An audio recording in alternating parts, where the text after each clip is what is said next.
Hello, everyone. My name is Rob Huey, founder of NBT Systems.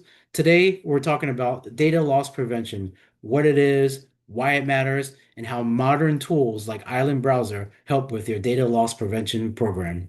What is data loss prevention, or as it is called, DLP? DLP isn't just one tool, it's a framework. The goal is to detect sensitive data, whether it's data in motion, data at rest, or data in use.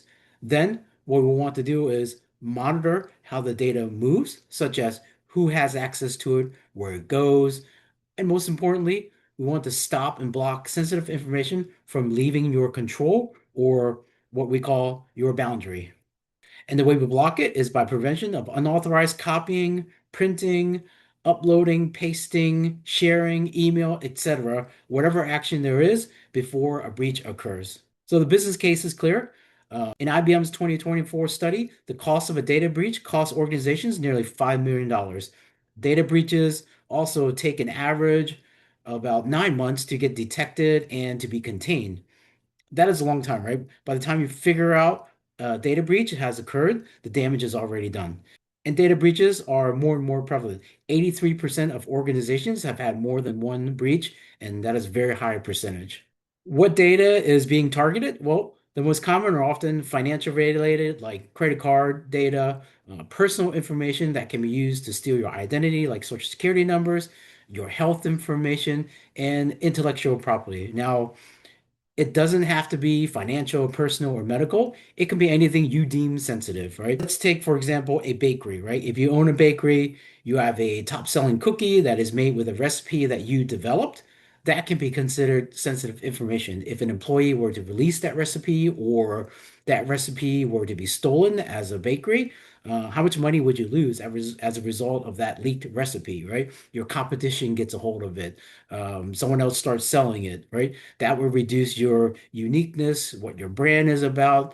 It can cause all kinds of damages to your organizations. So it's not about protecting personal financial information or numbers, but it's more about what you classify as sensitive data or your own company's secrets, and that's part of that intellectual property umbrella. So we talked about protecting sensitive information, but DLP is primarily driven by regulations, right? HIPAA for healthcare to block patient records from being leaked or stolen, PCI in the financial world to protect credit card numbers from leaving secure systems, CMMC to protect controlled, unclassified information when working with defense and government agencies. Other professionals, such as law firms, protecting contracts and attorney-client privilege. And what it boils down to is protecting sensitive information, and it can come in any form. So as you can see, DLP applies to almost anything. It's all a matter of what you decide or deem that is sensitive information. So let's take a look at how DLP works, right? DLP works by inspecting content against policies in real time. It's all about the context, right? So social security numbers being accessed by an HR system is fine. They have access to it, they need to have access to it, and it's fine. But when the social security numbers is pasted into a Gmail, that becomes a red flag, right? Now you're taking that social security information out of the HR system and into an email, which potentially is not being allowed, not supposed to be in the emails and being sent out. So that's where it is, right? It's all about the context. Your DLP program must be able to recognize that when the context of how the sensitive information is being used, and then there must be some enforcement of the policies that you choose when the data in motion, at rest, and in use should be protected. And we'll talk about more of that in the next section when we go through the demo. When we talk about DLP being a framework, you also need tools to perform that enforcement and the policies. So let's take a look at a tool called Island Browser that can help with your DLP framework. Island Browser is a browser, but on steroids, right? To your users, it will look exactly like Chrome. There's nothing new to learn. It's just a web browser, but with added features that assist with DLP. So the difference is under the hood. Security and data controls are built directly into the browser. Why does it matter? So everything is run through the browser. So where do you think data leaks or data loss will occur? It will occur at the browser level. So let's talk about what is it? Island Browser is a managed browser that replaces consumer browsers such as Chrome, Edge, or Safari. What does it do? It controls actions such as copy, paste, downloads, uploads, printing, screenshots. It can watermark every page along with full auditing capability. So how does it power DLP? It enforces those policies at the last mile, meaning it prevents data from being lost in those last actions or at the point of use. So in an ordinary browser, you don't have that. You're free to do whatever you do with the data once you have it open. So once you go to Google Drive per se, you can start downloading files, you can start copying information out of there. And when we look at the demo, we'll walk through these scenarios to see the difference of Island Browser and what Island Browser does. So the beauty of Island Browser is that you can have this up and running in days, right? Layering into an existing security stack. So now let's take a look at Island Browser in action. I'll show you how Browser stops credit card information from being copied out, blocks SSN information from being copy and pasted out also, and then how it prevents screenshots of certain sensitive information. I'll show you a picture of an X-ray where it blocks the screenshotting of it. So I'll show you how everything is centrally managed and centrally audited.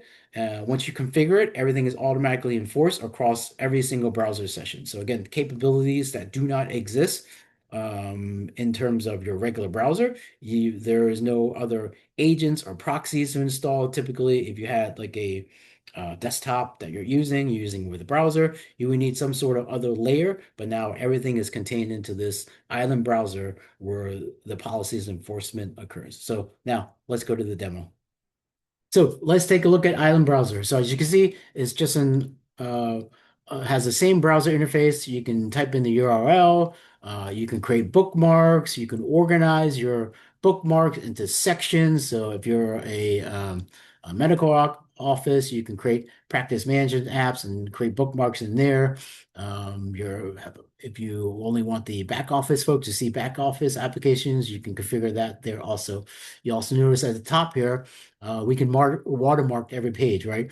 So it has the name, the date, and then the email address, all that as part of it, adding your logo to watermark the session here. So let's take a look at this sensitive information here. I have a bunch of fake credit card numbers. If I were to try to copy them, and I do a Control C, and it's going to block it. So it does not allow me to, it automatically detects the patterns and prevents any kind of sensitive information from being moved out. I've configured to say, hey, detects credit card information from being copied out of the boundary. So in the next file here, I've got a bunch of social security numbers. I'm going to select that and I'm going to say copy. And again, it's going to block me from copying information out of there. Data movement, I can move data into the boundary. So I say copy data into the boundary and from there, I'm able to do that from somewhere outside. So you see I have multiple tabs here. I've got my sample credit card information, sample SSN information, and I'm going to click on this here. So imagine if this was a SaaS application where you're looking at medical data or any kind of sensitive data, right? So I've got set to say anything. If I visit this website, which is your application SaaS website, it's going to block it's going to not allow me to capture or share the screen. So in this case, I'm trying to share this with you. I'm able to block you from seeing what I'm seeing, which is a bunch of chest X-rays from this web page. So I can go ahead and let's see, go to this web page here.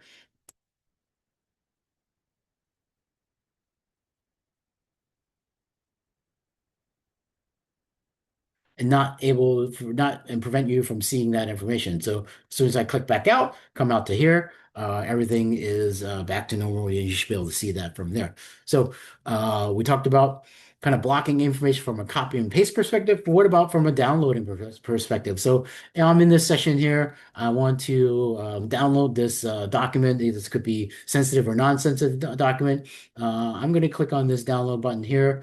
And what it's going to do is going to say, hey, do you want to save? Yeah, I'm going to save it.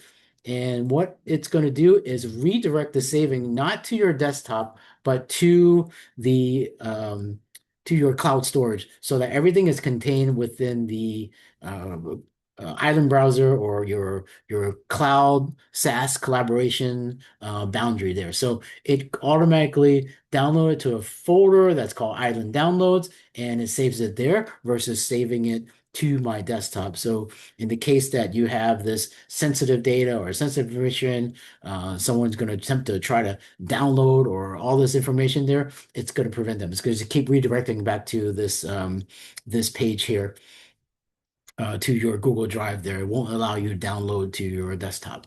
So, and let's say you're trying to just copy general information, right? So I'm working with this list of names, right? I want to copy this list of names out. I'm going to copy that out. And then what I'm going to do is show you my notepad. And what I have here is a copy of my notepad. I am going to paste those names back in there, and it's going to say not allowed. So I've configured it to have everything not be able to leave the boundary. And you can have those granular controls. You can either allow it or not allow it. I've chosen not to allow it also. As you can see, pretty powerful. I'm able to copy and paste inside of here, but I'm not able to copy and paste outside. So pretty powerful, controlling sensitive information, controlling social security numbers, blocking content from being shared, and also preventing you from moving data out of the boundary. So lots of things that we can do here. This is just touching the surface of DLP, but as you can see in your use cases, this would be very helpful from preventing either data leaks or data to be stolen or even data to be accidentally, inadvertently leaked also, right? Doesn't have to be malicious, but in most cases it will be sort of malicious where they're trying to take the data and reuse it for somewhere else, and we're here using Island Browser to prevent this. All right, so let's look at the Island Browser Management Console. As you can see, everything is logged, right? The things I just tried to do, um, copying, pasting, shows me what application I'm doing, where did I do it from, and then what the action was, and what type of action it was, and what happened. It was blocked. So all this is logged in there. Um, Things that I tried to do for as part of those last mile events that I talked about there. Again, I tried to access this file. I tried to copy information from this. I copied sensitive information which was detected. So everything is logged from a auditing perspective. And then from a downloading perspective, it blocked me from downloading a file here. And even the things I configured before, it allows me to do that. So a lot of things that it does, data movement, how data movement is tracked. I'm moving from Google Docs into Clipboard, so everything is tracked also from there also. So again, all the actions, data in motion, data at rest, and data use, everything is audited from a DLP data protection audit trail where you can go back and track down whatever's done. So you've just seen Island Browser in action. It is unique because the browser itself is the security layer, right? You can't do this on the regular Chrome or Safari browser. And also, you don't need to install any kind of additional agents or proxies, right? NBT deploys can deploy and manage this as part of your security stack, giving you an extra layer of data loss prevention, right? You can see how you have application control and everything is audited in a single platform that users are already familiar with. So if you're concerned about sensitive data leaving your environment through browsers or emails or unmanaged devices, reach out to us. Island Browser is not only for data loss prevention, there are many other use cases that we can do and that we could talk about, and we'll talk about in future sessions. And we offer free DLP assessments to assess where areas in your environment that data can be lost. And then we'll show you exactly how to close those holes, per se, to prevent data loss. You can reach me at rob@nbtsystems.ai. Visit us at nbtsystems.ai/DLP, or you can scan the QR code there. Let us protect your data in real time versus 272 days or 9 months later after the breach has occurred, right? So thank you for your time. Thank you for watching, and I'll be back with more content talking about cybersecurity issues.